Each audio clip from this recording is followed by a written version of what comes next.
Padu di kolera, padu di Apollo, padu di Jangoro, di Manusa.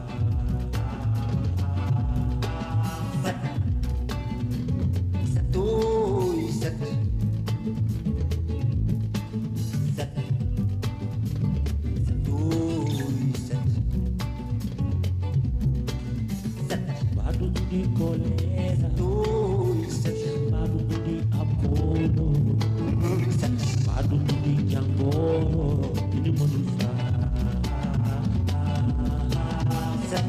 mbokk Yoff asalaamaaleykum ñu ngi dajawaat fii tey ci kër APEXI ci salle de conférence Baye Mamour Diagne ci ndaje moo xam ne APEXI association pour la promotion économique culturelle et sociale bu Yoff Yoff démb ak tey moom moo ko wootee li waral oote bi nag mooy APEXI dafa am benn programme boo xam ne daf ko axé ci wàllu environnement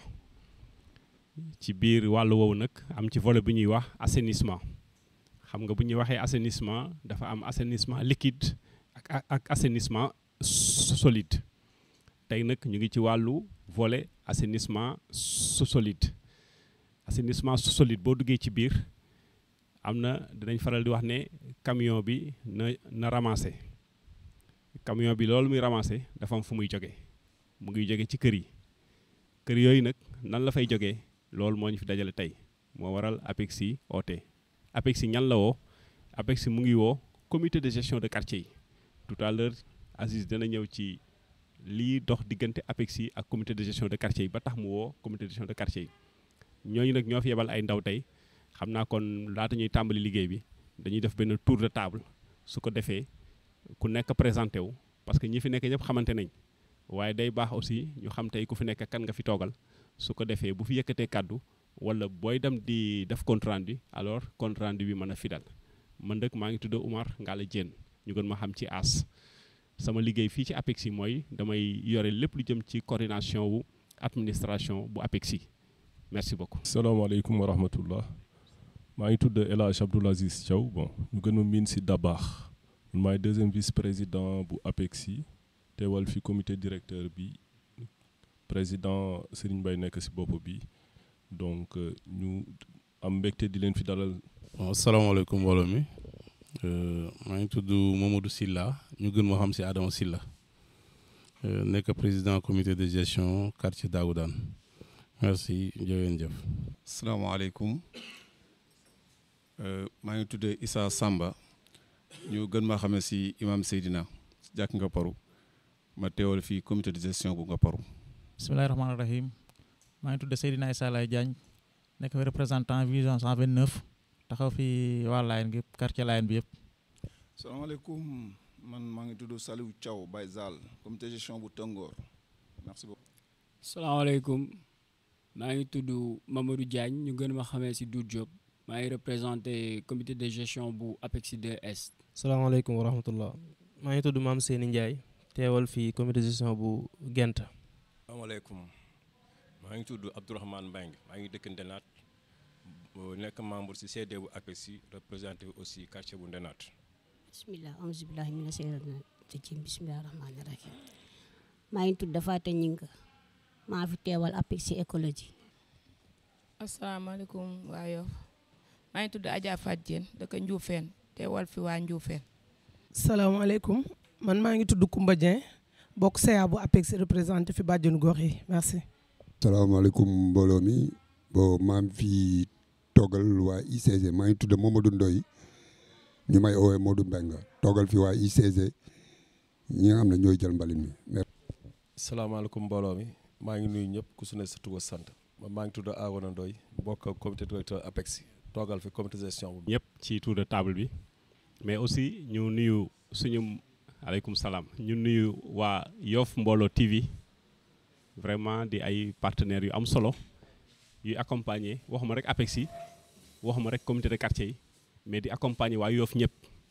képp ku am programme rek ñaari boo leen sollicité léeg-léeg sax boo leen kiiwul ñoom bu ñu xoolee sentir intérêt général bi rek danañ ñëw ci manifestation bi parce que dañuy situer intérêt bu Yoff donc ñu ngi nuyu bu baax waa Yoff Mbollo TV Mandione ak Mariama ñëw teewal leen fi xanaa ñu jox kàddu gi rek. asalaamaaleykum mbooloo mi maa ngi jéggalu si yéex a ñëw bi dama fi ñëwoon sans fekk ma fi kenn ma dellu si liggéey ba maa ngi tudd Malick Niang maa ngi nekk APEXI maa ngi commission environnement ak cadre de vie naturel ngeen baal ma. Malick jërëjëf moom en tant que président commission environnement naturel ak cadre de vie des populations gis ngeen li tax APEXI insister bu baax xam nga bu jëkkoon kuréel yu bëri dañuy def rek président commission environnement yam foofu mais APEXI dafa wax environnement naturel ak cadre de vie des populations tout à l'heure am na faram-fàcce boo xam ne bii Aziz dinañu ko defal di ngeen comprendre bu baax lu tax APEXI di insister ci appellation boobu environnement naturel ak cadre de vie des populations donc mbokk yi gërëm nañ leen bu baax ni ñu bëggee liggéey bi tëdd nag te du yàgg mooy que danañu jox kàddu gi Aziz moom danañu ñëwal tuuti ci contexte bi lu waral lii parce que dinañu wax faral di wax ne loo gis rek am na lu ko waral moom dana ci ñëw ci contexte bi mais ak objet bi maanaam concrètement APEXI li muy def nii lan la si jublu moom dana si ñëw ak contexte bi ñu toll su paree danañ jox kàddu gi Malick en tant que président de la commission environnement naturel cadre de vie des populations dana ñëw ci loo yi nga xam ne kit yi nga xam ne moom la ñu war a jox 15 comités de quartier yi nekk Yoff muy les quartiers traditionnels ak leur prolongement yi nekk cité APEXI nga cité APEXI dafa nekk prolongement wu quartier traditionnel fii ci dëkk bi loolu mooy différence am ak yenn quartier yu bees yi nga xam ne ñoo ko mag sax alors wala ñu juddondoo donc loolu mooy prolongement wu village bi alors que yële c'est Dakar qui vient vers le village traditionnel moom su paree danañu wax loo yi lan moo ko constitué bu ko defee ngeen jël note comme ça après ku nekk bu ñu lay remettre salle bi nag kii bi dafa xaw a rëy moo tax mënuñu ko dugal ba ci salle bi mais xam naa tout à l'heure ñoom Mandione danañu ko filmer ci suuf bu ko defee waa Yoff xam concrètement lii lan moo ko constitué moom dana ñëw ci kit yi ñaata tami la ak ñaata bale la bu paree bëgg nañ jël kàddu gi jox ko jigéen ñi ci turu waa Yoff ñëpp ñoom ñu wax ñu naka la ñu gisee njariñu lu mel ni ci biir setal dëkk bi parce que ñun ñëpp ñoo ci dëkk mais ñoom nag wax dëgg yàlla parce que xalaat bi Aziz dana si ñëw su ñoom la jóge woon ñoom lañ gis ñuy def ñoom danañ ñu wax lan mooy njariñu lii ak ban recommandation la ñuy jox seen moroomu jigéen yi nekk ci biir société bi bu ñu paree nag dañ bëgg a defaat benn tour foofu la ñuy tëjee dañuy ñaan Aziz dana si ñëw en détail dimanche dafa am programme bu ñu dëgmal ñu bëggoon ñaan rek yéen ñi fi nekk ay porteurs de voix ku ci nekk sa penc yawal la ñu ñaan la rek nga wooteel ñu sa waa penc pour que bu dimanche 9h30 bu jotee rek ñun ñëpp ñu day ci tefes bi ci liggéey boobu nga xam ne moom moo ñu fay xaar ñu mën koy yeggali quoi nii la liggéey bi tëddee très rapidement dañuy jox kàddu gi Aziz bu ko defee moom mu revenir ñu ci objet bi ak contexte cérémonie bi nga xam ne moom moo ñu dajale fii. rahmaan rahim la hawla wala quwwata illa billahi al aliyyil azim jërëjëf As ñu ngi vraiment delluwaat di nuyu ñi nga xamante ne ñoom la ñu jàkkaar loolu muy waa Yoff gépp donc ku si nekk ñu lay jox sa wàccuwaay comme ni ko As waxee dañ fi daje tey pour waxtaane benn mbir boo xamante ne dañ ko inscrire si suñu programme bi nga xamante ne mu ngi nekkoon si semaine de l'environnement bi APEXI doon déroulé donc mu commencé woon le jeudi 13 juin par le séminaire sur la gestion intégrée du littoral ñu prolongé ko woon def nettoiement le samedi 15 et le dimanche 16 donc bi ñuy waxtaan ci séminaire bi am na ay xalaat yu bari yu fi juboon muy que ne vraiment bu dee dañ bëgg a saytu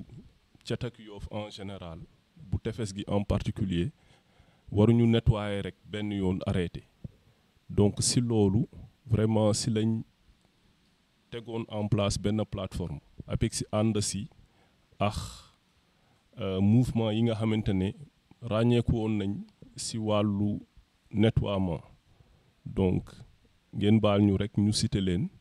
muy lu si mel ni ànd taxawu Yoff ak mouvement association ak mouvement yi àndal yëpp waa association Safñeex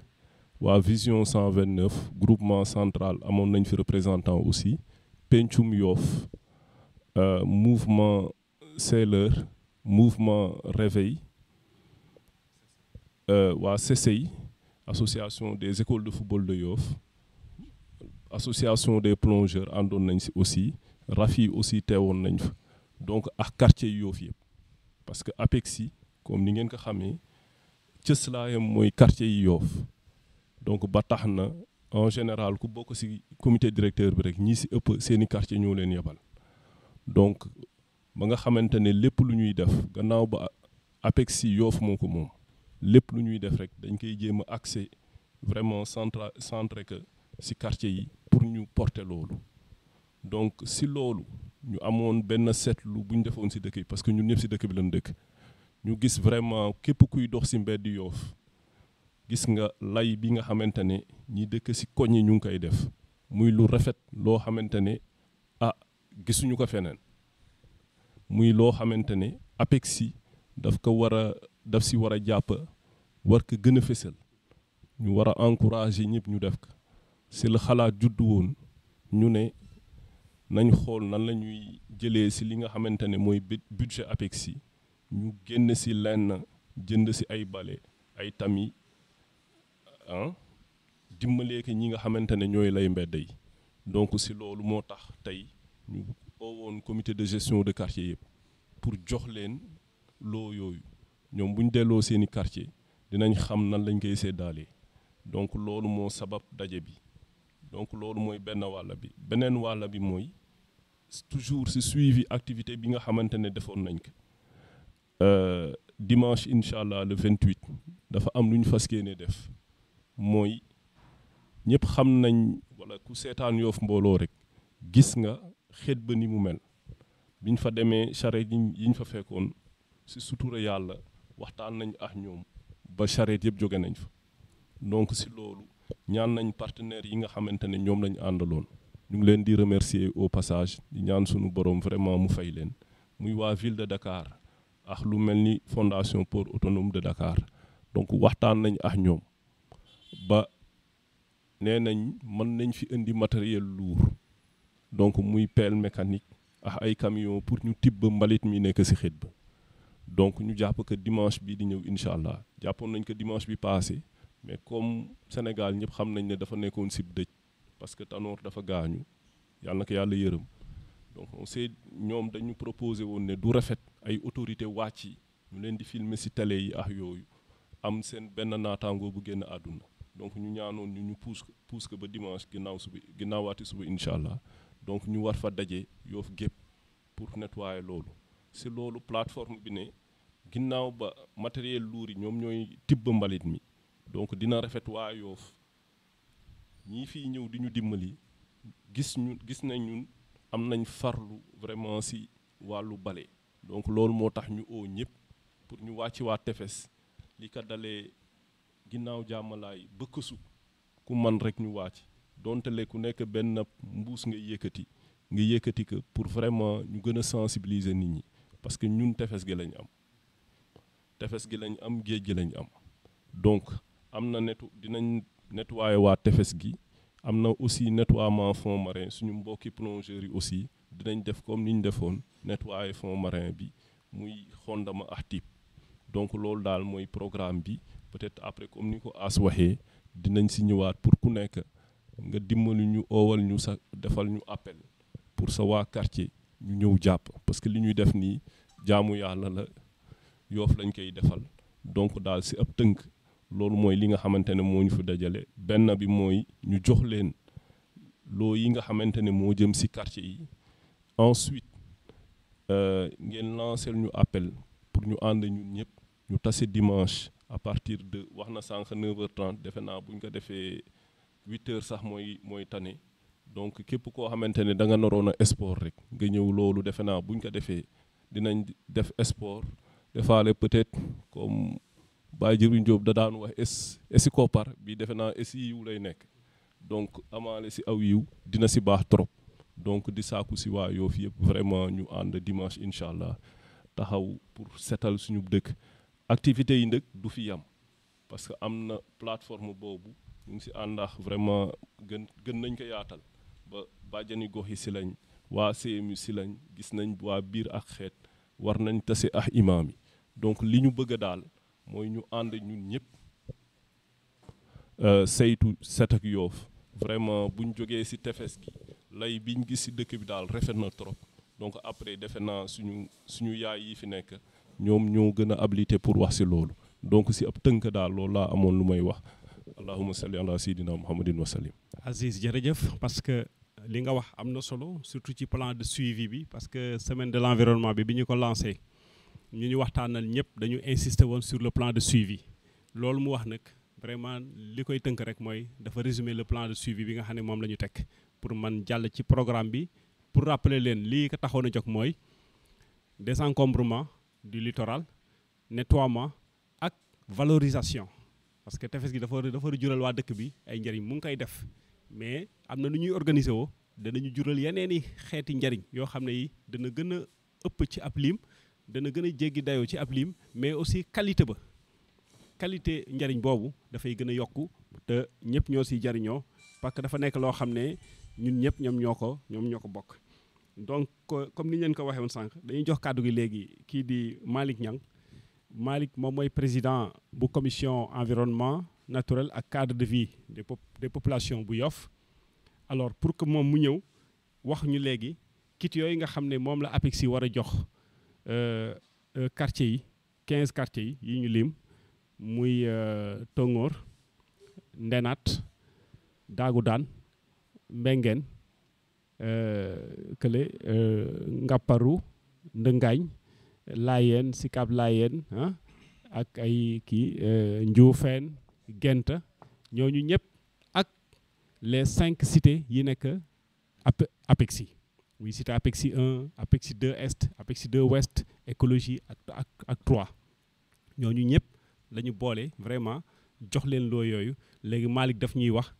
kit bu ne ñaata lan moo ci ne. asalaamaaleykum mbooloo mi maa ngi nuyu ñëpp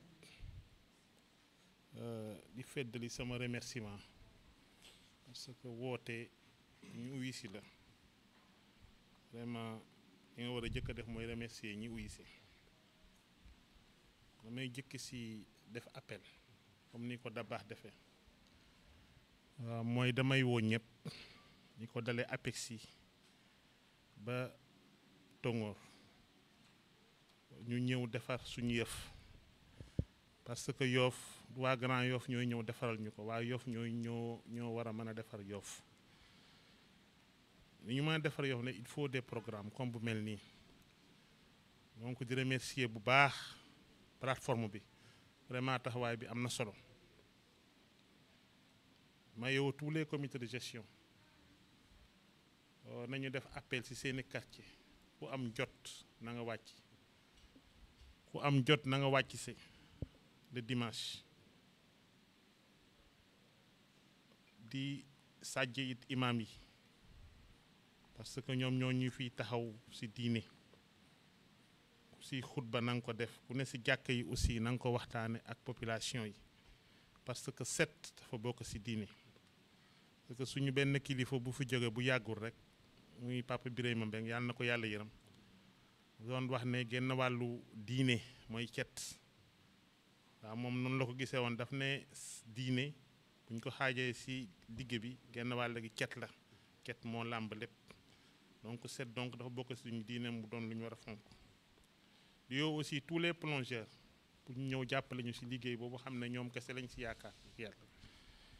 waaw donc foofu laay jëkke yeneen bi damay ñëw ci kiit yi ak li ko waral ni ñu ko waxee mooy li am parce que loolu bi ñu koy xalaat dafa fekk ne ñun dañu seetlu ne ñiy teel a jóg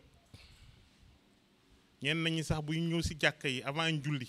danañ gis ay jigéen yu brave vraiment di lay mbedd yi di lay jàkka yi di ko bale ba mu set donc ñooñu leen rek nga leen mën a encourager mooy jox leen matériel donc lii Yoff gépp moom ñu ne nañ ci jukki utal leen ci ñoom ay jumtukaay yoo xamante ne dootuñu sonn parce que ñoo ñëpp ñu utal seen bopp matériel léegi bu ñu utee jumtukaay jox leen ko au moins ñun danañ def benn acte boo xamante ne dana prouver ne ñun gis nañu ñoom li ñuy def parce que vraiment ñoom ñu ngi roy mag ñi fi newoon parce que ñun ñëpp dañ dëkkoon ak i mag si quartier yi gis nañ ñi ñu doon layee quartier yi ba lay jàkk yi ba mu set donc am na relève boo xamante ne mu ngi jóg te booy dox si dëkk bi vraiment sa xol day sedd donc acte boobu rek lañ mën a def ñu décider ne léegi dañuy ut ay tami yu bari ut ay bale yu bari bien que acte bu symbolique lay doon parce que mënuñ jox ku nekk mais ñi nga xamante ne ñoom am nañu cawarte quartier bu nekk boo demee Ngaparou moom laay jiital parce que fa la am ñaari soxna ña fay xëy di bale chaque jour ñëpp xam nañ leen donc comité de gestion Ngaparou li ñu leen di ñaan mooy ñooñu nañu leen tànn jox leen le matériel bu mu am parparloo bu mu am kii ma rakkala bu mu am kii alama jabar waaw nañu ko jox ñi nga xamante ne ñoom ñooy bale jàkka yi ak mbedd yi fajar waaw surtout waaw dénkaane boobu laay dénkaane parce que séddale dafa xaw metti en général dëkk bi koo jox mu séddale rek en général parparloo dana si am bii ndëkk ñu ngi ñaan ñëpp bu bañ am parparloo ñu ngi ñaan Abdourahmane boo demee Ndanaat waxuñu nga jox ko yabay mbay dañu ne nga jox ko ñay bale mbedd ma waaw ñay bale mbedd ma nañ leen ko jox ak ñay bale jàkk ja sawar si sax si aussi am na ñoo xam ne bu ñu déggee ne ay bale ñëw na fi rek ñu ngi koy jox ñooñu rek danañu koy commencé bale surtout ñooñu nañ leen xàmmee waaw donc maa ngi wax tous les comités de gestion di ko jëkke Tongoor ba APEXI nañu fonk loolu nañu fexe ba jox ko ñiy bale mbedd yi parce que ñooñu la ñu encouragé waaw loolu daal laa doon wax door a jëm nag si répartition bi parce que ñun ñu ngi prévoir oon 750 tamit as loo bi dafa rëy parce que 750 tamit am ko benn bés xaw metti dem ba dem naa ba caaro yi marché yëpp dem naa fa 665 laa mujj am ba yenn yi si suba laa ko am te 180 dernier tamit si suba gi laa ko am moo tax mu jox ma 665 tamit donc bu ñu ko répartir quartier bu ne mu ngi am 44 donc 6 rek mooy manqué waaw bale yi mat na 450 bale donc quartier bu ne dana am 30 bale yu mag yi leen rek du yu ndaw yi waaw donc noonu la demee as waaw may remercier ñëpp encore waaw di rafetlu vraiment jataay bi ngeen baal ma ak wasalaam. dañ doon xalaat ndax diggante bi dana ko mun def parce que bu ñuy réunion fii keroog Aziz xam nga ñu ngi doon xool ndax dana mën ne mais mun nañu mën na ne te wax dëgg yàlla aussi ñun dañoon ragal coono boobu lañ doon moytu quoi mais ñu ngi lay jaajëfal parce que gis nañ ne en 48 heures fexe na ba indil loolu waa Yoff donc waa Yoff ñu ngi lay sant bu baax di la gërëm ah waa Ngaparou ñu ngi lay gërëm quoi vraiment suñu mag ju baax la wax dëgg yàlla je passe le contrôle des autres ni muy liggéeyee vraiment de façon très effacée daf koy jox pas gëdd bu am solo donc bu ñu dajee ci moment yu mel nii aussi dafay baax comme que waa Yoff ñoom lañ fi taxawal ñoom ñëpp vraiment ñu xam ne APEXI am na ñu ne ci biir peut-être duñu am habitude di am occasion di gis li ñuy liggéey mais wax dëgg yàlla moom bokk na si ñooñu nga xam ne ñu ngi bay seen waar en toute discrétion mais de façon très efficace donc Malick ñu ngi lay jaajëfal bu baax ci liggéey boobu ak aussi ni nga ko répartir donc li mu wax ni kit bi ci quartier yi la jëm quartier bu ne nag yaay seet ni nga organisé woo ak ña fa nekk nga principe bi du ma si ñëwaat wax na ko bu baax mais APEXI mu ngi mëne benn réflexion parce que lii mooy partie bu njëkk bi te bu ci yàlla àndee APEXI naru ko bàyyi aduna mais am na beneen réflexion boo xam ne moom moo war a compléter lii dañu bëgg balaa yàgg kër gu ne am poubelle bu conventionnel nag la ñuy wax xam nga saako bi nga jël noonu rek lem ko rek def ci mbalit mi wala siwo peinture bi nga jël noonu rek teg muy mbalit amul kubéer te bu tawee te am na lenn ci xeeti mbalit yoo xam ne surtout ñam yi dafay décomposé wu te bu décomposé wu le temps nga koy yóbbu ci oto bi ak tàngaay wi fi am mën na prolifération mouche yi ñuy di dem ci mbalit mi di dem ci ñam wi te ñam yi ñu war ko jëfandikoo mën na indi ay lorange te léegi ni ñu dëkkee feebar pour mu law day yomb moo tax APEXI dafay xalaat depuis lors ne dafa bu sañoon daal kër gu ne dans un premier temps day am benn poubelle conventionnelle bu ñu demee ba ci kanam nag ñu am 2 poubelles maanaam commencé nag di trier xam nga ñun bëgguñu yàkkamti parce que habitude kenn du ko changer diggante altine ak talaata da ngay def ndànk ñu ngi ciy waxtaan nag mais bëgg nañ daal balaa at mi jeex ñu seet jéego loolu nag du APEXI moo koy def en tant que tel dafay am ay partenaires yu mu siy àndal commune bu Yoff ñun ñëpp dégg nañ le maire Abdoulaye Diouf Sarr moom it am na lu mu ci bëgg a def wax na ko insisté na ci bi passé bi ñuy def séminaire bi Amadou Ndiaye Diène wax na agent voyer wax na ne ñu ngi xalaat pour yenn axe mbedd yu mag yi ñu def fa ay poubelles yoo xam ne pour que ñiy yore lu ñuy jëfandikoo ci mbedd mi bu ñu demee ba tolloo poubelles yooyu def ko ci ñun nous sommes dans la même veine mais danañ leen tàllal loxo danañ ci toog ak waa mairie toog ci ak yeneen partenaire pour ñu gën a préciser gën a peaufiner ba nga xam ne bés bu ñu ko waree mettre en œuvre rek day nekk loo xamante ne dafay nekk lu yenu maanaa te bu ñu ko defee yaakaar bañ ci am danañ si am lu romb suñu njort donc loolu lañ doon wax pour compléter un peu lii nga xam ne moom la Malick wax par rapport ak kit yooyu léegi dafa am lu ñu bëggoon def laata ñuy def tour de table bi ak remise symbolique bi dina am benn remise symbolique dañ bëggoon jox suñuy jigéen yi toog honneur aux dames parce que ñoom ñoo fi nekk te lii bu ko APEXI xalaatee wax dëgg yàlla seen jëf moom la APEXI gis waa Yoff ñëpp gis ko ba mën ci sukkandiku pour mën def lii. salaamaaleykum waa Yoff Mbollo TV di nuyu tamit waa Yoff yëpp di jégalu sax ci kàddu ñu jël parce que dañu naroon jox sama ñoom yaay ñoom ñu dugal ci ba pare man ma clôturer mais ñu sargalaat ma delloo ma ko man maa ngi tudd Koumba Dieng dëkk Yoff Tongoor mais ma nekk tamit présidente bàjjenu gox au niveau du district ouest mais dama bokk ci membre CAO APEXI mais biñ may copté ci loolu lañ ma jëlee ku wax bàjjenu gox nag defe naa ni wax ci wàllu sensibilisation tey journée bi li ko dox nii defe naa ni duñ ne guleet ci APEXI pour lu jëm ci wàllu environnement ndax bi ñuy ñëw APEXI ay relais communautaire lañ li ñu xam ci environnement APEXI lañ ko xamee boobu ñoom ñu ngi CRESP ñu formé ñu ci di ñu gunge ba taxawal ñu am ay association ci suñuy quartier doon def journée environnement ci dëkk ba ñu di ñu ci accompagner di ñu jox ay matériel di ñu jox ay brouette di ñu jox sax ay poubelle comme li As wax sànq ñuy lancer nag après rek suñu mbokku jigéen yi parce que bu ñu nee mbalit defe naa ni du góor jigéen la ñuy wax ñun ñoo nekk ci kër yi ñooy togg ñooy bale ñooy dajale mbalit mi ñoo koy takk ñoo koy tuuri géej ñoo koy def ci biir tuur yi defe naa lu mel noonu Tongoor def nañ ko ak seen communauté de gestion après nettoiement bi ngeen defoon au dëkk bi yëpp ñu tase si jàkka ji docteur Mbaye Samba fekke ko Pamut fa mu ngi teew délégué yi ñun ñëpp ñu invité ñu invité sax séeréer yi nga xamante ni suñuy mbokk lañ yu ñëw fii di liggéey di daan seen doole te lu ci ëpp ñoom ñooy tuuri ci géej gi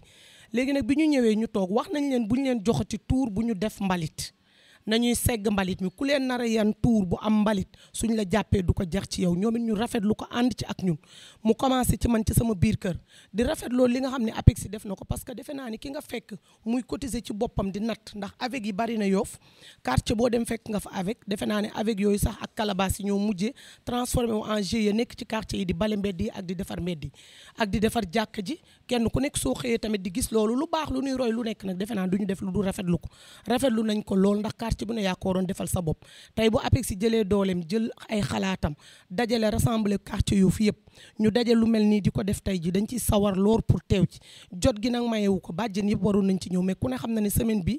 dimanche bi ngeen di wax sax da leen di fekk pare guñu ci distribution moustiquaire yi parce que ñu ngi ci lutte contre paludisme buñ nee nawet ñu fanaanee tawal bi ku ne xam na ne léegi yooyu bari te mbalit moomu bokk na ci luy indi yooyu surtout ñun fa nu dëkk Tongoor parce que quartier la boo xam ne ñun ñoo ne ca tefes ga ñun ñoo dajale fruits de mer yi ku ne xam na ne coquillage yi jóge ci géej bi kenn ku ko teg ci sa kër rek ñaar guddi googu yooyu woon ci quartier bi dañ naan xanaa dafay daje ci biir kër gi kon tamit ñu jàppale ñu ci moustiquaire yooyu nit ñi de passage jëli seeni moustiquaire ci lieu de distribution yi démb la woon du 24 au 29 léegi nag loolu moo tax bàjjeni ñëwu ci mais comme man bu ma paree damay def tuuru site distribution yi bu ñu demee dinañ jàllale message bu mel ni dimanche ñi nga xam ne nekkuñu ci site yi dinañ mën a ñëw jàpp ci liggéey boobu noonu bu ñu sañoon ni du yem ci comme ni ngeen ko waxee suivi bi dafay continuer ba déwén mois de juin incha allah tant Fatou Diène ñu ngi lay dénk waa Ndioufène parce que gis nañ sa taxawaay gis sa pas-pas ni ñu koy defee ci quartier di ko defee ci jàkka yi moom noonu la koy defee ci daara maître coranique yi ci xale yi parce que defe naa ne bu ñu setalee suñuy kër setal penc yi setal jàkka yi setal mbedd yi te boolewuñ ci gunu yooyu duñ ci mucc ndax suñuy njaboot lañ ci ñu ngi ci quartier yi rafetlu nañ daal initiative bi di rafetlu daje bi di rafetlu tamit idée yi ak APEXI lim ci def ci dooleem nga xam ne Yoff yëpp ñoo ko bokk Yoff yëg nañ ci seen bopp encore une fois ku waxul set munoo wax wér dugg nañ nawet taw bi ñëw na léegi commencé maladie jaar yi ki parce que doon nañ ko jooy bi ñu fi ñëwee waxoon nañ ko boo demee pharmacie bi nga xamante ni moo nekk Tongoor tey la fay génn ci wala hôpital yi ci feebaru wàccu ak biir buy daw kenn xamul nu mu toll bu nawet bi ñëwee kon dañ ci gën a tiit kon sensibilisation boobu taamu nañ ci suñu mënee amit vidéo projecteur yi nga doon wax ñu duggaat ci quartier yi sensibiliser leen ci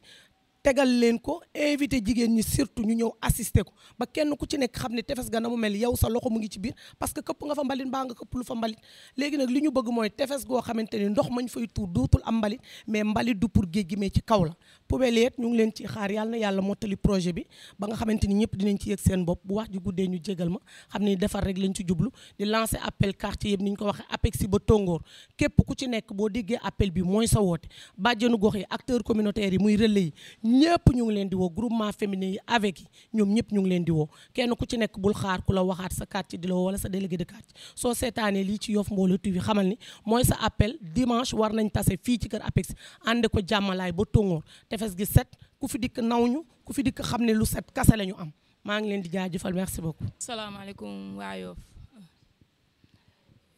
man da ko wax ju bari ñu ngi woo waa Ndioufène gépp daal di woo waa Xurwa te yéen waa APEXI tamit ñu ngi leen di ñaan daal pour ngeen jàppale ñu si ndax jigéen ñi tamit dañ xaw a dëgër bopp ndax mbalit yi ak ndox yi surtout suñu côté boobu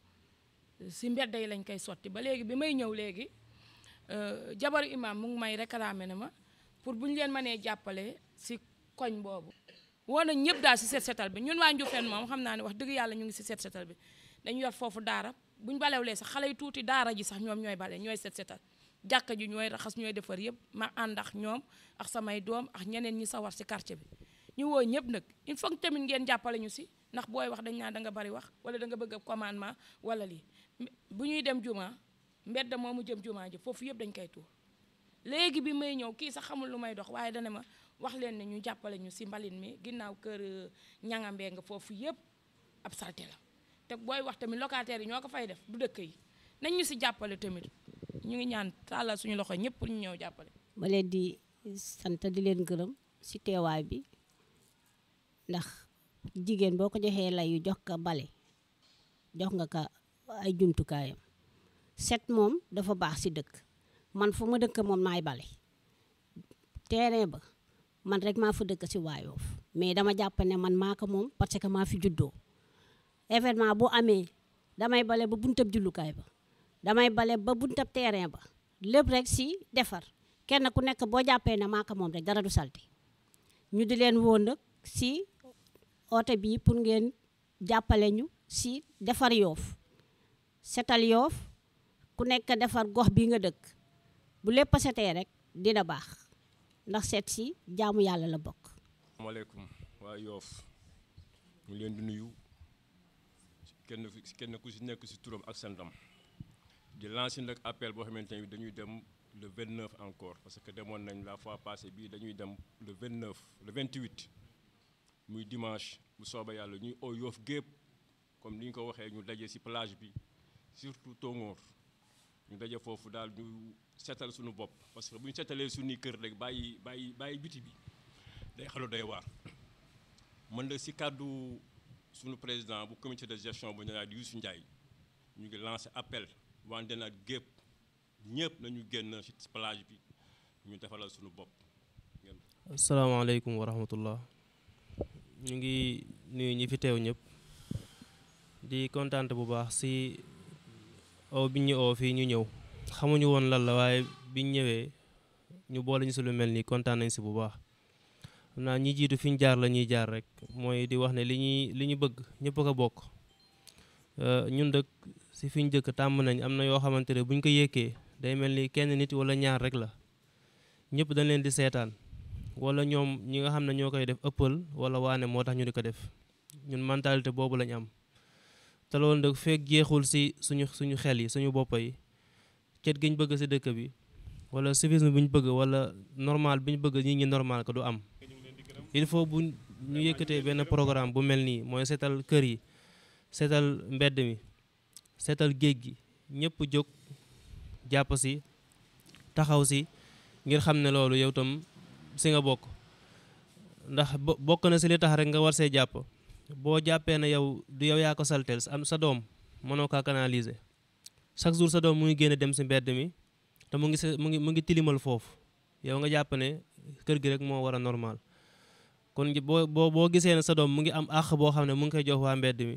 lii bokk na si li nga xamante ne àq boobu mën nga kaa fay mooy nga dem jàppale waa APEX si programme bi ñu yéegal wala du mën a APEX sax mais Yoff yëpp parce que loo gis rek dina am fu muy tàmbalee waaye Yoff yi ñoo ko moom kon ñu ngi lancé waat di ànd ak ñëpp di lancé appel ku am jot defuloo dara nga ñëw teew jàpp si liggéey bi incha allah comme ni ñu ko waxee tamit matériel bi nga xam ne moom lañ fiy joxe tamit ñu jox ko ñi nga xamante ne ñoom ñoo ko yeyoo di ko def foofu tam maa ngi jéggalu si kàddu gi di profité di wax jigéen ñi ñu gën a jàpp si liggéey bi ñuy balee koñ ñi yonent bi sallallahu alayhi wasallam dafa wax ne ngëm yàlla bari na ay façon yu bari waaye bokk na si ngëm yàlla nga fekk loo xam ne li lorale si mbedd mi nga dindi ko te doomu aadama léeg-léeg day nekk di jaamu yàlla te du xam ndax yàlla dina ko nangul mais benn geste bu ndaw rek boo xam ne bàyyiwu sa xel sax mën na ko dugal àjjana mu am ngërëmu yàlla kon jigéen ñoo ñu ngi leen di gën a encouragé tey ñaax yeneen jigéen ñi asalaamaaleykum. asalaamaaleykum maa ngi nuyu waa APEX di nuyu ñi fi teewal comité de gestion yu quartier yu Yoff di nuyu waa Yoff Mbollo TV di nuyu waa Yoff man de xam naa ne kàddu gi dama koy xaw a tënk ndax daanaka wax ngeen lépp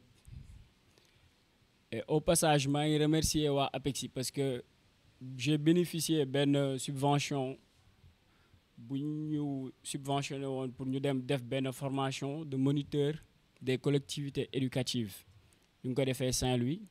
te APEX ñoo ñu ko subventionné woon ñu leen di remercier ci loolu ndax kenn mënul wax tey ci waxu mbalit mi te duma dellu ci loolu donc man damay dellu ci wàllu éducation parce que nit ki boo yoree jikko bu rafet yor jikko ju baax yaakaar naa ne doo tal tilimal doo tal saltel te tamit salte ci biti set ci biir walla liñ naan set ci biti salte ci biir set ci biir set ci biti moo ko gën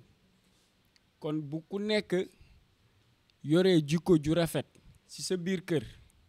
ba ci fi nga nekk ku la fa fekk naw la fa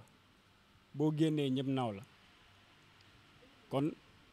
yar bi am na solo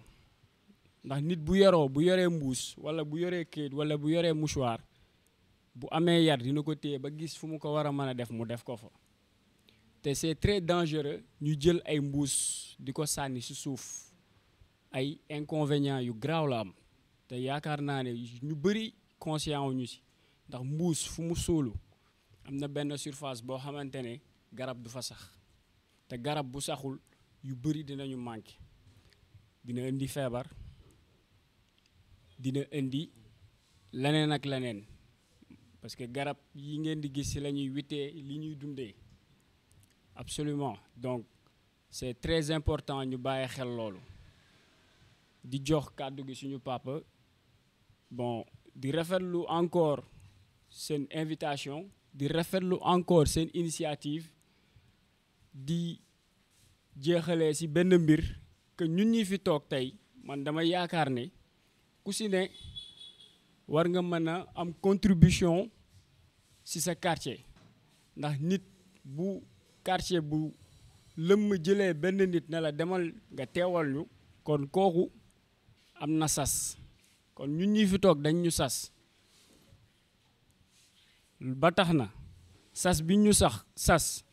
ku ci nekk boo ñibbee fi nga jóge liñ fi wax yépp tey nang leen ko yeggee te boo leen ko yeggee bu mu yam ci wax na ci jëf topp ndax lu ñu wax tamit te jëfewuñu ko yaakaar naa ne du sotti waaw di woo waa APEX ndax ñoo ma yabal bu ma demee incha allah dinaa jottali li ngeen ma yónni di woo waa Yoff yëpp ndax tey jii nii donte dimanche bi sax bu doonoon du ma am jot dinaa def le tout ba soobee yàlla ba teewee ko ku ma mën a indaale aussi naa ko indaale waaw di jéggalu si kàddu yi. bismillahi rahmaani rahim rabbi ishrah li sadri wa yassir li amri wahlul uqdatan min lisani yafqahu qawli man de rafetlu naa trop daje bi ñu daje nii parce que ku la jox tame jox la bale bëgg na nga set te ñun bi ñu newee xale dëkk bi dafa setoon te toog naa fi dégg saltige moom mu ne benn nit ñëw na jot benn gént ci kilifa gu mag goo xamante ni gi gu newoon fii ci dëkk bi la mu wax ko moom kooku doomu soxna la ne ko dëkk bi ni mu mel jaaduwul ndax da ngeen koy seetaan kon loolu rek war na mën a tax ñu jox ñun bi ñu newee xale daawuloo for bantu alimet ci mbedd bi parce que boo xëyee ku ne da ngay bale sa bunta kër bale sax sa bunta këru morom yenn ku yeex a jóg sax dina fekk ñu baleel la sa bunta kër ratool la ko tameel la ko kon nag APEXI bu defee loolu je crois que def na ko pour ñëpp parce que il faut toujours prévenir vaut mieux que guérir prévention boobu mooy waa mutuelle de santé bi wax nañ ko fii suñu daje ak ñoom xam nañ ne ñoom la ñuy yaxanal parce que koo xamee ne kii dafa bëgg nga set boo setee dafa crois que di nga am wéru yaram da ngay am wéru yaram boo setee ku si ne nañu daan def na mag ñi daan def nañ ko def am na ba tey ñuy def loolu ñoo xam ne man gis naa ñoo xam ne ñi dañuy bale jàkka ji bale bordure bi yëpp loolu man maa ko seede booy julli ji fajar nga gis leen toujours ñu ngi bale ñooñu rek jar nañu lii ngeen def li ñu def nii man de dama fi toog tey ñetti toogaay benn bi mooy toogaayu membre comité directeur APEXI commission sociale la beneen bi Tongoor laa dëkk fa laa juddoo fa laa yoroo fa laa màggee fa laa fekk baax beneen bi secrétaire général Fray Yoff la donc ñetti cër yooyu laa fi toogee ma bëgg képp koo xamante ne kii rek yaa ngi yeewoo Yoff bu jour ba dimanche loo jàpp bu fekkente ne sa jot may na la ko nga ñëw parce que dëkk yëpp même Gambie gii dañ koy def dañuy am benn jour ci weer bi boo xamante ne bi ñëpp ay daje dañuy bàyyi lépp tëj magasin yi def lépp ñu nettoyé dëkk bi man dem naa Kigali sa valise bu fekkee mbuus si daf si nekk da ngay dugg bàyyi mbuus mi wala nga ànd ak mbuus mi ngi génn te ñooñu barke démb rek lañ jóge ci guerre te ñooñu ñooy modèle set ci àddina actuellement dem naa ba foofu xam naa la fa xew kon vraiment maa ngi ñaan waa dëkk bi ñu def comme nii mag ñi daan def allahumma salli ala sayyidina muhammadin. salaamaaleykum mbooloo mi maa ngi ziare waat ñëpp di fàttali ne man maay Saliou Thiaw Baye Zal représentant comité de gestion bu Tongoor donc di lancer appel waa Yoff yëpp plus particulièrement waa Tongoor te xam ne ñun boo xoolee littoral bi laayeen ba jàmmalaay sax laay wax ba Tongoor li fi ëpp ci salte ci ñun la nekk li fi gën a doy waar ci ñun la nekk donc bu APEXI jógee jël initiative joxe ay tami joxe ay bale joxe du matériel ba pare mobiliser nit ñi ñu ñëw yaakaar naa ñun ñoo ci ëpp intérêt franchement di lancer appel waa Tongoor ne leen nañu suspendre le dimanche 28 nañu suspendre toutes les activités sportives yëpp nañ ko suspendre ñëpp wàcc xam ne ñun la ñuy nettoyer parce que lu ak néew bi ñu fa am bi passé da ngay sentir ne air pur moo ngi dugg si nga sentir ne weñ yi wàññeeku na sentir ci côté sécurité aussi comme quoi que ñi fa nekkoon ñëpp jóge nañ fa fas yi jóge nañ fa sareet yi jóge nañ fa ñeneen ñi nga xam ne ñoo doon def leneen aussi jóge nañ fa donc franchement bu ñu continuer nii vraiment dinañ am place bu nga xamante ne bu mucc ayib lay doon dinañ mën a récupérer waat suñu li ñu ñàkkoon foofu yëpp donc dimanche incha allah gars yi dinañ indi tout seen matériel ñun ñu wàcc jàpp ci ba pare continuer di ko surveiller surveillance boobu dama siy waxaat benn affaire comme quoi que du ma gis kuy tuur mbalit ma ne naa woo mutu fa gay pour mu jëlee ko fi déedéet damay agir man sur le champ ne ko dañ fiy tere mbalit au passage maa ngi ñaan waa UCG ak à travers suñu grand Mamadou Ndoye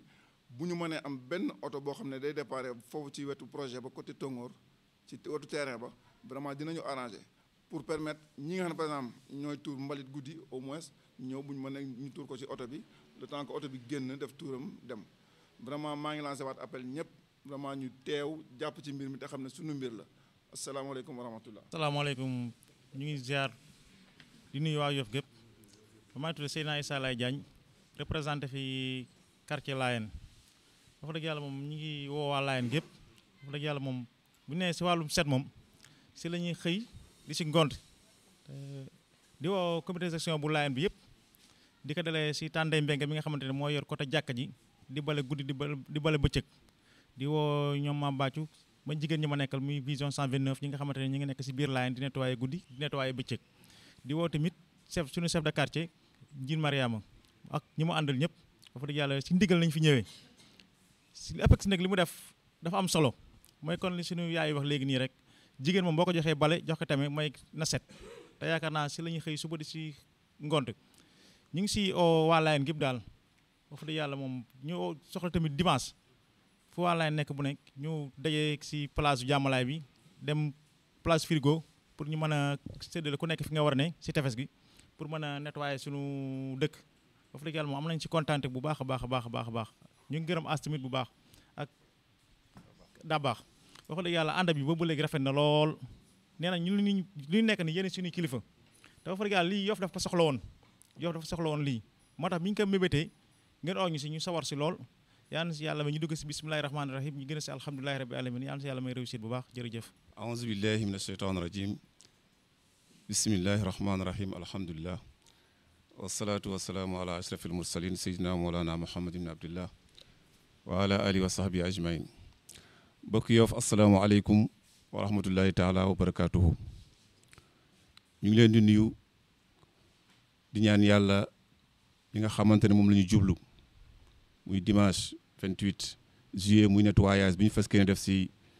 tefes gi yàlla na si yàlla yóbbu wax jàmm yàlla na si yàlla may ndam yàlla na si yàlla may réussite di gërëm di sant bu baax waa APEX ñi nga xamante ne ñoo ko initié wax dëgg yàlla loolu seen liggéey la bokk kon buñ ko defee ñu si sant yàlla mais ñu leen ci gërëm di leen encouragé di leen ñaan yàlla yàlla gën leen jàppale bu ko defee ñu ngi oo waa Ngaparou ñëpp si bés boobu bu dimanche jàmm incha allah képp ku dëkk Ngaparou rek ñu ngi lay ñaan nga wàcc tefes bokk si liggéey boobu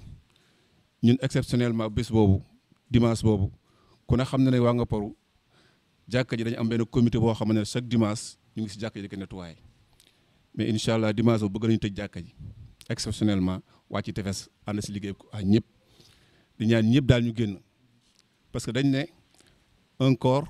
un esprit sain dans un corps sain mais corps sain environnement sain te environnement sain su ñu la dépendre bu ñu taxawee rek mu sain asalaamaaleykum wa rahmatullah. asalaamaaleykum mbooloo mi maa ngi nuyoo waat di présenté wu waat Mamadou Sylla ñu gën ma xam si Adama en tant que président comité de gestion maa fi représenté Dagoudane di rafetlu jotaay bi li tax mooy li ko sabab mooy APEX yi dañ jël benn initiative boo xam ne boo koy xool dafa jëm si ñaari fànn mooy encourager ak sensibiliser ak lancer message encouragement bi mooy lan am na suñu ay jigéen ñoo xam ne ñu ngi wax dëgg yàlla di wasu seen ak suba bu ne seen buntu kër yi ci mbedd yi di jóg ngir jaamu ci yàlla moom mu xool gis loolu sentir ko ne kat ñi jar nañoo encourager jaaral ko ci comité de gestion yi pour que loolu egg ci ñoom soo encourager nit yaa ngi sensibiliser waale ki nekk ci booram parce que nit ki nee nañ booy def jëf ju baax appel la pour ngay woo ñeneen ñi pour ñu roy ci pour mën a def lu baax ñoom aussi donc te loolu ñëpp ko soxla dina rappeler tuuti rek que ne lii dafa am solo Baye Zal wax na léegi tout à l'heure mooy ku nekk bul xaal sa morom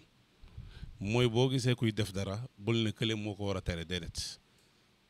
parce que Sénégal dañuy dund ci système boo xam ne dafa xaw a doy waar dangay gis nit naan dañu am insécurité mais insécurité ñi fa dëkk war nañ ko mën a régler dañu am problème mu set ña fa dëkk war nañ ko mën a régler balaa keneen di ñëw parce que kay ñëw war nga ko wax yow proposer ab solution de règlement li ngay dund parce que dina fekk yow nga xalaat ci dina fekk yow nga am ci ay pexe walla di ci yëngu ñu ngi rappeler léegi pour affaire u Kigali man barke démb laa jóge voyage xëy naa suba ne naa dem watu ji ma am problème ma fekk benn coiffeur ubbiwul ma laaj lan la ñu ne ma noo tey côté bii ñooy nettoyer fii ba 10 heures 11 heures kenn du ubbi donc te ay jours la ñuy décréter ñoom ci semaine bi yoo xam ne koñ bi mooy nettoyer tey suba ñële ñooy nettoyer fii ak seen activité dina continuer suba ñële ñooy pause ñeneen ñi continuer ainsi de suite gis naa ko Cameroun gis naa ko Lomé te ay initiative rek la ëpp ñoo ñuy xel initiative la ak volonté volonté nag mooy que ne toujours dina am ñoo xam ne ñooy sooxe mais bu ñu décourager si di leen sensibiliser di leen xëcc il faut muy am lii ñu joxe nii nag dinañ fexe ba mu yegg ci vraiment ñi ko mérité incha allah dinaa fexe parce que dafa tombeek waa ASC bi dañu am 72 heures yu ñuy organiser bon donc dinañ fexe ba message bi pour journée du 28 jàll foofu dinañ fexe aussi su fekkee xaj na ci li nga xam ne mooy remise bi aussi bu fekkee mën nañ fexe ba ñoom ñu inclure ko ci mu nekk foofu de ce fait ñëpp xam ne lii kat ñi jot nañ nangam et te nii lañ ko jotee lii moo tax ñu jot ko donc loolu dinañ jéem a xool vraiment nañ lañ ci liggéeyee dina xaw a xat mais dinañ jéem a fexe jéem a un peu tordre la main ci organisateurs yi pour que ñu jéem ko ci xaj-xajal mais daal di encourager initiative bi di ko saluer et xam ne c'est une action de tous les jours parce que du action bu benn bés damay dox ci tefes gi defe naa as souvent dinaa ñëw di ko wax su ma gisee lu ma jaaxal damay jël sama appareil photo ko kii mooy kii bi am côté jàmmalaay ci ginnaaw am na benn brèche bu wàcc foofu ndox bi xamuloo fan lay jógee su ngeen seetloo amoon nañ fii un peu benn bruit amoon nañ brèche bu ñu bëggoon a créer fii ñu noonu canal bu ñu bëggoon def fii on s'est opposé parce que li mel noonu moo taxoon parce que réparer suba vraiment day poser problème parce que frigo ngi nii ba léegi nii ñaangi day pexe amaguñu ko donc vraiment ku nekk na nekk soldat defar baax na trop mais quand même bu ñuy surveiller di suivre di attentionner nit ñi dina ci am solo trop mooy que ne pas nit nekk ne non waa comité de gestion bi ñoo war a wax déedéet comité de gestion comme li may wax ñëpp ñoo ci bokk ci quartier dafa am ñoo xam ne ñoom la yàlla nattu ñu nekk ci bopp bi mais quartier bi ñëpp comité de gestion lañ parce que bu ñuy organiser dara mais attends comité de gestion bi rek ña fa nekk rek mënuñu jokk ne ñoom ñooy quartier ba donc vraiment di lancer appel pour que nit ñi ku nekk sensibiliser sa morom c'est pas yow nga kii mais boo jotee appel bi nga xam ne yow la ñuy woo mais aussi ak kii nekk sa boor kii ne sa boor yow déggul yow yaa ko war a xamal nga ànd ak moom dem wàcc parce que bu ñuy def dara Baysal wax na mais tongoor kësub xet ba xet ñëpp la ñëpp ko moom ñëpp ñoo ko bokk te aussi bu fekkoon ne dañ ne tongoor bu ñu amee problème Yoff amul problème dañuy nax suñu bopp su fekkee tongoor dafa am problème Yoff gépp moo am problème image yu Yoff fépp moo koy représenté donc lu ne mën na ko ternir donc te loo image boobu bi nga xam ne mooy xar kanamu Yoff ñun dañ ko war a sauvegarder mooy ci côté sécurité côté environnement côté sanitaire ak côté bu nekk dañu war a sauvegarder image Yoff parce que Yoff suñu marché mu ngi nii malgré ni mu mel environnement yi ak ñi nekk dans les cités environnement yi fi la ñuy ñëw di jënd si donc ñun marché bi lu mu set ñun la setal bu boobaa parce que lu ñuy yóbbu kii ñëw fii li muy yóbbu na nekk lu positif mais pas lu négatif donc vraiment maa ngi jégalu ci kàddu yi di encourager parce que des fois féliciter nit day mel ni da nga koy jaay mais daal di encourager parce que nit ki amul kenn koo xam ne li nga bëgg en quelque sorte yegg nga fa parce que bu ñu sañoon comme ni ñu wax ñu dem ba naan Yoff man sama oto mbuusu kee ngi fii xoolati gerte démb laa ko jëndoon gisaguma fu ma ko teg moo tax mu ngi ci biir oto bi ba tey donc vraiment c'est pour vous dire que non non amul mais c'est dans la kii bonne cause la man nit du weer boppam donc vraiment di encourager ñëpp di xam ne acte la boo xam ne defuma ko nii pour wane parce que sama biir oto laa nekkoon dama ko wax pour que nit ñi xam ne loolu aussi ku ne yaa ngi jël di lekk di sànni ci mbedd mi te warul ñu ñun ñëpp jërëngeen jëf. salaamaaleykum mbooloo mi am naa yaakaar ne plateforme bi yàlla da si def jàmm ba li nga xam ne moom lañ waroon a def yëpp si nettoiement ñun ñii lañ ko defal ñun waa ICG kon tey jii bu ñu mënee jóg di wax yaakaar naa ne ñun war nañu mën a génne ay technique yu wane ne ñii nga xam ne ñooy toog di bale ñuy bale di dajale war nañ am fu ñu sotti seen mbalit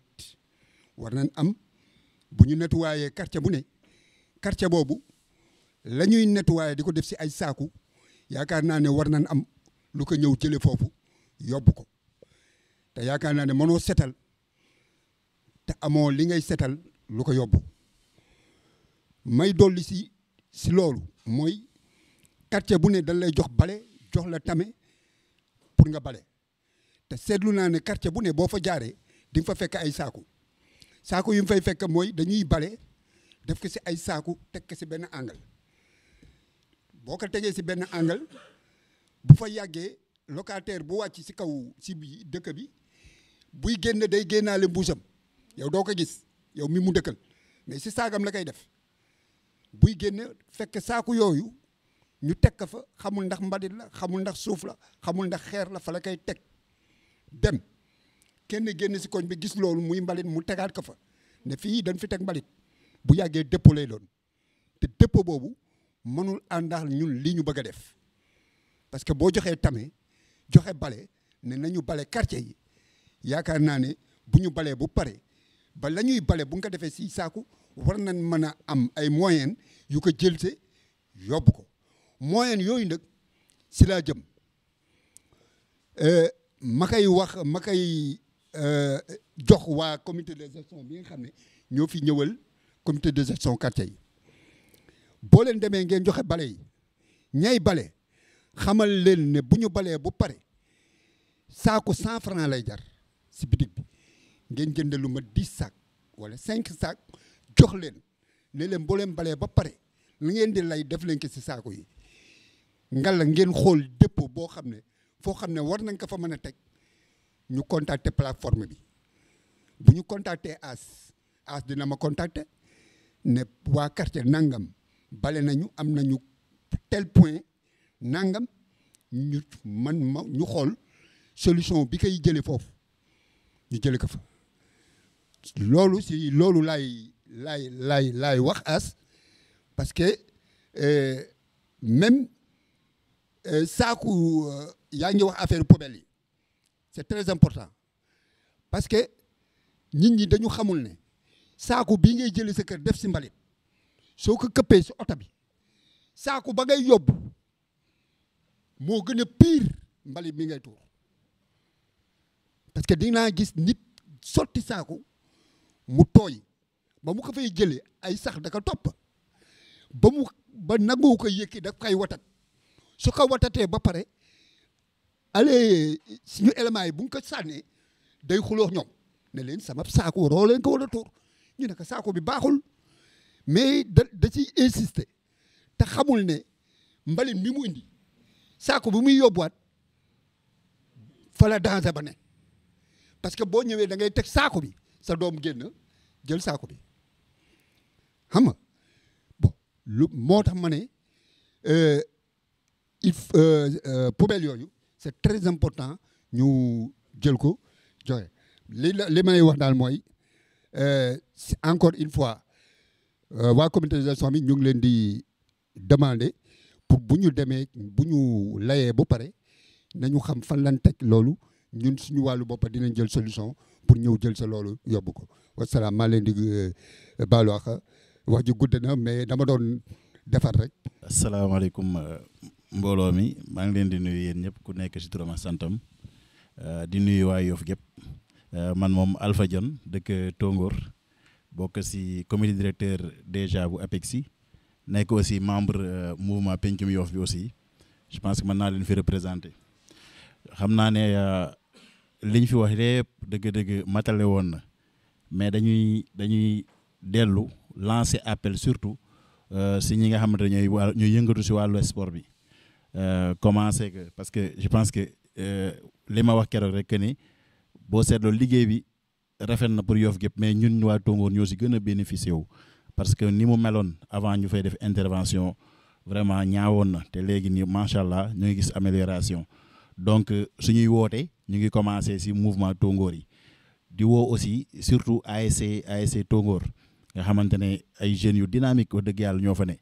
ay jeunes yu am jom déjà avant ñuy liggéey sax ñoom ñu ngi doon jëm ak seen moyen boor donc buñ indee matériel bi fekk si leen war nañ mën a génn en masse jàpp si liggéey bi mu set muy le dimanche 28 donc au ASC Tongoor aussi mu bokk si benn instance muy la zone 6 waa zone 6 ñu ngi leen di woo si bés bi ñu ñëw ñoom ñëpp ñu ñëw jàppandoo si donc bu ñu waxee zone 6 mooy les 14 ASC yi nga xam ne ñu ngi si zone bi yëpp ñoom ñëpp ñu génn ñëw defandoo liggéey bi parce que tamit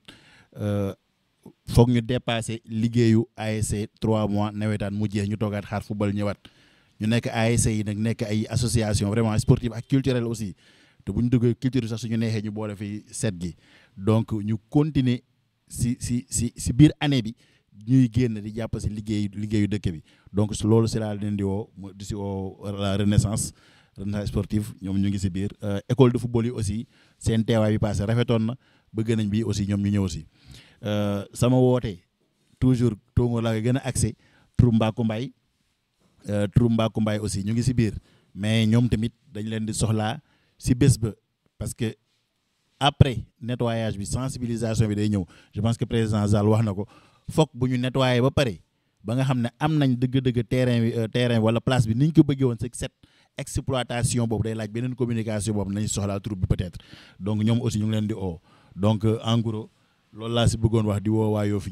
ñëpp génn ñoo xam ne nekkul problème mu quartier comme ni ñu ko doon waxee problème mu Yoff la parce que toujours ma wax loolu ne ku feebar Tongoor rek waa Ngaparou ñoo lay indil añ wala waa Mbengeen ñoo lay indil añ donc danger bu am Tongoor Yoff gépp la am donc loolu la woon ñu woo ñëpp génn jàpp si liggéey bi ñu def ko une bonne fois pour toutes après ñu def suivi bi yàlla mën nañu defal jàmm may ñu ndam maa leen di gërëm bu baax jaag asalaamaaleykum ñu ngi jël kàddu gi di jégalu si retard bi ñu am dañu xëyoon Dakar di doog a ñëw ni di rafetlu ndëkk gannaaw bu ñu nuyoo jiital si nuyoo bi imam Seydina moo fi ne imam nuyu comité de gestion yi nuyu waa APEXI ak ñi ñu ko seexal ñëpp ñun nag ñu ngi wax si turu mën nañ wax si turu suñuy kilifa mooy ñi takk ndoom bu tànk gën a mag si Yoff muy Ndeye Jëréew Babacar ak Jaraaf Séni ak Ndeye Jëréew Maguette Samb toogal fi tamit ànd taxaw Yoff comme ni ko As waxee mais defe naa baat boobu plateforme bi ku mel ni Aziz wala Lamba wala keneen mën na si wax di rafetlu rek li nga xam ne APEXI def na ko dafa mel ni APEXI dafa dellu fa mu doore woon mouvement yi acte yi ñuy posé mooy dafa mel ni dafa dellu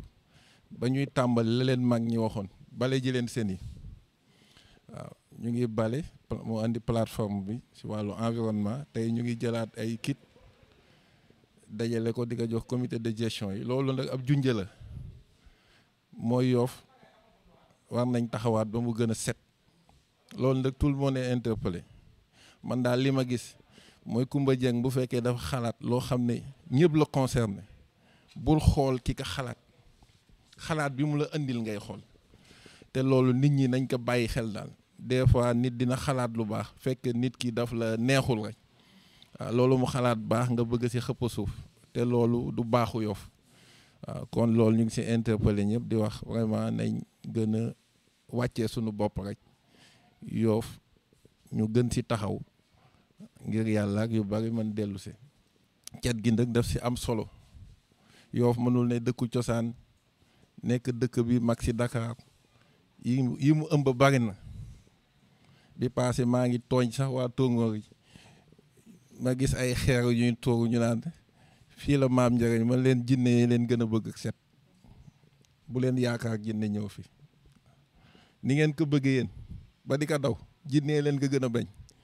waaw moo tax foofu tul moo ne interpellé ñun ñëpp ñu taxawaat rek Yoff fi war a set yëpp set fi war a set yëpp bu setee defe naa lépp lu ñu yóotu wala ñu bëgg ko yàlla mën na ko def waaw di def appel vraiment di sant APEXI ñaanal leen doontele sax des fois moom nga dégg loo xam ne sax jaaduwul waaye da ngay muñ rek mooy li ma wax man daal ku ma andil lu baax loo xam ne day jëmale Yoff kanam moo xam maire bee ko wax moo xam bàjjenu gox yi la moo xam ñoom làmbandooy la li ma jàpp daal mooy dama war a dem jàpp si kon loolu ñu ngi si oo ñëpp di oote si turu ndombu tànk yi parce que Yoff tamit coutume daf fi am waaw coutume nag si li sañca Yoff la te loolu mënu fi jóg kon bu ñuy wax tamit dañuy wax seen tur mooy jaraaf seeni ak ndey jërë Babacar Mbengue ak ndey jërë Maguette Samb ñoo mag si ndombu tànk yi bi passé ànd na wax jaraaf seeni ànd ak Dout Mbengue ñoom ñëpp wàcce woon nañ set setal bi di wax ne bu kenn manqué lii des nag leneen la ñun daal ku nekk na ubbil sa bopp sa xol rek waaw bu amee rek dina baax lool pour Yoff waaw na ku ne ubbi sa xol rek bu amee dina baax lool pour Yoff bi passé maa ngi demoon benn réunion ma ne gars yi ku xuloo fukki at te ñun ñëpp yëg nañ ne Yoff fukki at dafa dellu gannaaw waaw duñ taxaw xool suñu bopp ku xuloo fukki at sa dëkk dellu fukki at gannaaw wax ngaa toog nag jiboowaat fukki at ndax sa dëkk mën a avancé waaw loolu yàlla ñu ko yàlla defal vraiment di rafetlu initiative bi di ñaanal APEXI vraiment la leen mag ñi junjoon si début ba loolu ngeen delloo si dafa mel ni APEXI dafa jógaat jóg bu bees waaw loolu nag yàlla na ko yàlla sàmm yàlla def si kattan plateforme bi tamit yàlla na ko yàlla kattanal li As wax rek plateforme la boo xam ne tëjuwul il est ouvert à tous ñëpp dañ war a ñëw délégué de quartier yi comité de gestion yi parce que fi ñu jëm mooy dinañ dem ba dañuy décentraliser waa Mbengeen di saytu seen mbir waa Tongoor di saytu seen mbir waa Ngaparou di saytu foofu lañ jëm te loolu li ñu koy may mooy ñu ànd ñun ñëpp rek vraiment ñaanal ñëpp sant ñëpp ñaan Yoff yàlla dolli fi jàmm li ñu dëgmal mooy dimanche ñun ñëpp ñu génnandoo rek même ku balewul nga ñëw sax taxaw wane ne Yoff nga dëkk loolu daal ñu ngi koy ñaan ñëpp ñaan ñu fekk ke te tal ko te liñ si bëgg yëpp ak sunu partenaires yi yàlla defal ñu ko allahumma salli ala sayyidina Muhammad wa sallim. waaw jërë ngeen jëf bon defe naa dañuy sant yàlla dolli si liñ ko doon sant kàddu yi fi jub yëpp macha allah rafet na appel yi ñun ñëpp ñoo ko déggandoo saltige bi muy wax fi mu daanelee am na solo nee na ñu ngi oo ñëpp ka mënula bale sax baa ñëwee taxaw baax na loolu defe naa wax ju xóot la ju làmboo lu bari donc loolu la ñuy xaar si suñuy yaay ak suñuy baay yi nga xamante ne ñu ngi si kër yi parce que tey li nga xamante ne dañ ko yëkkati ba fi ñu toll nii de mébét biñ am mooy que ne ville de Dakar ak seeni partenaires pour le moment lii si nekk si ay engagement yëpp ñoo ko jël te yàlla def na yeewowuñu Yoff ñi fiy ñëw donc mu jar vraiment bu ñëwee fekk ñi nga xamante ne ñooy waa Yoff dëkk si dëkk bi ñu teeru leen ànd ak ñoom liggéey bokk liggéey bi dina si am solo donc ñuy ñaan suñu kilifa yi parce que li ñuy def yëpp ay ndaw kese lan dañu yónni dénk ñu ñuy jéem a rafetal donc dafay baax ndëg suñu yëkkatee dara ñi ëpp si Yoff rafetlu ko bu wéyal ko wala doxal ko jotee ñu gis ñëpp ñu ànd ak ñun ñu ñëw àndandoo defandoo ko dina rafet bu ko defee képp ku fi ñëw comme li saltige wax defe naa xuloo ñu doon réeroo rek donc réeroo bi mu ngi def ay at donc bu ñëwee te gis nañ ne kat dimanche bële muy le 16 lii amoon si tefes gi képp ku fi ñëw rafetlu nga ko donc waa Yoff gépp ñoo ànd nekk kenn ak nit ràññeew ñu si kenn donc ñëpp ku nekk sol couleur bi Yoff ñu nettoyé ba mu set bu dee dañ koy dàbbali ndëkk dina baax képp ku ñëwul woon nga ñëw képp ku ñëwoon booy ñëw nga ànd ak kenn bu ko defee turu Yoff dina gën a rafet parce que télé yi ñëwoon nañ fi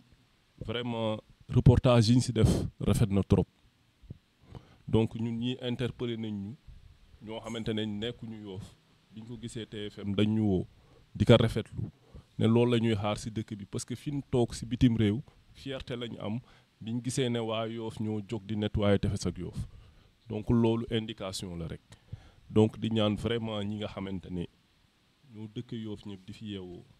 ku am ab camion aussi mettre ko à contribution nga baaxee ñu ko ku am pelle mécanique nañ ko indi ku am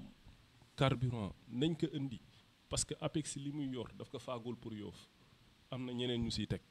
donc ku si nekk rek ñi mën a togg ab laax waa ñi ngeen bi nañ ko togg a indi ñu ndekki si parce que waa ñoo neen bi mu ngi wax sànq ay añaax yooyu noonu donc dina si baax ku am ndox mu sedd nga indi ko parce que Yoff dëkkab teraanga la donc teraanga boobu dañu war a fexe mu sax fi donc loolu daal si wàllu appel à tëj loolu la ñuy tëjee ngeen may ñu tuuti rek ñu vraiment encouragé ginnaaw ba si wax ji defe naa wax ju rafet la ñun ay ndaw lañ kenn waruñoo gërëm kenn waruñoo félicité dañu war a encouragé ñu encouragé ñi nga xamante ne ñoom lañ seexal liggéey bi ñu bokk plateforme bi yëpp gis nañ vraiment farlu gi ñu àndal donc ñoom sax ñoo ñu gën a mayu fit donc ba li nga xamante ne ñoom lañ nekk nii ñu gën si sawar di jàllale benn information rek parce que démb bi ñu demee réunion service technique di fa teewal vraiment waa plateforme ville de Dakar tënk nañ fa benn mbir mooy que ne suba àjjuma incha allah à partir de 16h dañuy tase ci commune Yoff mairie pour def fa benn réunion de réglage pour stabiliser vraiment décision yëpp ku ci nekk ñu wax li ngay indi ñoom am na ay engagement yu ñu jël sànq wax naa ko ci wàllu matériel lourd muy ay pelle mécanique ak ay camion donc loolu ñoom jël nañ ko ba pare mairie bi aussi mooy l'autorité municipale donc am na wàllu woo xamante ne moom moo ko war a taxawee donc li ñuy def ndëkk nañ ko préciser du politique parce que si dëkk lañ nekk détourner fi information dafa gaaw dañ koy assumer ndëkk parce que Yoff moo dénk plateforme bi ay responsabilité dañ koy yëkkati si turu kilifa yi fi ñu ko war a jaaral yëpp jaaral nañ ko fa waxtaan nañ ak ñi ñu war a waxtaanal ñëpp ba tax tey képp ku fi toog si taabul ji toogee woo fi saw tur dañ la dénk ne la waxal donc ñuy sant yàlla bii fi kàddu yu rafet rek jubee donc li ñuy yëkkati nii ndek dañuy ñaan ñëpp ku si nekk nga fàtte sa bopp nekk ab Yoff pour ñu ñëw nettoyer tefes ak Yoff encore une fois du xët ba waa Tongoor moom ñu ko dégg la laaj parce que mbalit feebar bu fa jógee dina àgga ba waxuma la Sicap mais képp ku ñëw Yoff di jëndu jën mën ngaa yóbbaale feebar bi te bu boobaa àq gi waa Yoff ñoo koy féetewoo donc di ñaan rek ñëpp vraiment suba aussi waa plateforme ñu ngi si profiter informer leen à partir de 16h dinañ réunion ak waa service technique bu ville de Dakar si mairie ba donc ñu tase fa pour vraiment waxtaan donc def les derniers réglages par rapport ak intervention bi nga xamante ne nam mën nañ ko def si week-end bi parce que mën nañ ko commencer samedi dimanche bi ndëkk ñu ngi woo waa Yoff gépp encore une fois dañ siy insister pour ñu ànd vraiment ñu nettoyer tefes gi plateforme bi ndëkk dañ ñaan yàlla mu wëy parce que gis nañ ne yàlla mu ngi siy def sutura ba ñu ngi régler ndànk-ndànk ay problème suñu devise dëkk foofu laay tëjee mooy agir ensemble donc agir ensemble ndëkk mooy si tubaab nañ àndal lëkkaloo boole suñuy doole ñun ñëpp pour defandoo dara donc loolu daal mooy li nga xamante ne moom la ñuy tëjee di remercier vraiment ñi ñu àndal ñëpp biir ak xeet kilifa yi donc mairie bu Yoff ñëpp ñu ngi leen di remercier di ñaan yàlla sunu borom yàlla dolli jàmm si dëkk bi donc dolli ko si Sénégal nawet bi commencé tey yàlla na ko yàlla def nawet bu barke nawet ab barke donc xéewal yi baawaan saawaan si dëkk bi allahumma salli ala sayyidina muhammadin wa sallim imaam yaay tëj de na la tu'akhizna in nasina wa akhtana ربنا ولا تحمل علينا إسرا كما حملته على الذين من قبلنا ربنا ولا تحملنا ما لا طاقة لنا به واعف عنا واغفر لنا وارحمنا أنت مولانا فانصرنا على القوم الكافرين برحمتك يا أرحم الراحمين يا رب العالمين اللهم هذا الدعاء منك الإجابة وهذا الجود منا وعليك التكلان ولا حول ولا قوة إلا بالله تقبل الله رب الناس دعوتنا ممن به بجاه ياسين بحرمة اللهم صل على سيدنا محمد الفاتح لما أغلق والخاتم لما سبق ناصر الحق بالحق والهادي إلى صراطك المستقيم وعلى آله حق قدره ومقدار العظيم سبحان ربك رب العزة أما يصفون وسلام على المرسلين والحمد لله رب العالمين